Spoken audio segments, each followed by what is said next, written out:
C'est dans une ambiance au rythme de la force montante congolaise que le conseil du comité Makelekele a tenu sa session inaugurale. Dans la salle, les présidents des sections FMC, les représentants du comité PCT ainsi que de l'Organisation des femmes du Congo du 1er arrondissement se sont joints à Ronel Mazikou et son bureau pour l'adoption de la feuille de route 2024. Une année consacrée à la jeunesse pour laquelle le leader de la FMC au niveau communal présente quelques lignes de conduite.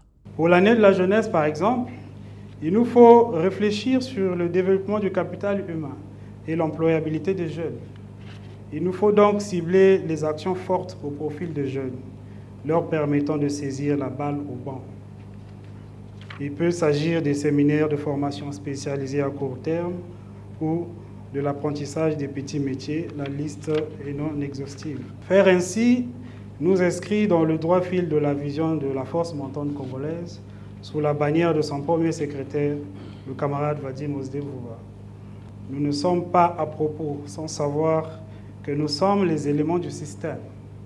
Nous sommes interliés, interdépendants et en interaction, dont la finalité est d'accompagner le camarade Denis Sassou Nguesso, président du comité central du Parti congolais du travail, premier membre d'honneur de la force montante congolaise, dans ses batailles à venir, sous la haute supervision du camarade Pierre Moussa, secrétaire général de notre grand et glorieux parti.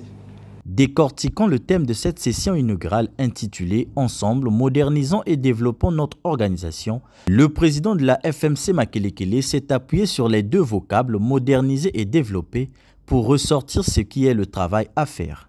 À l'avenir, chers camarades, nous ne devrions pas nous attarder sur des critiques stériles, très souvent initiées depuis nos claviers, pour intoxiquer l'opinion à travers des réseaux sociaux.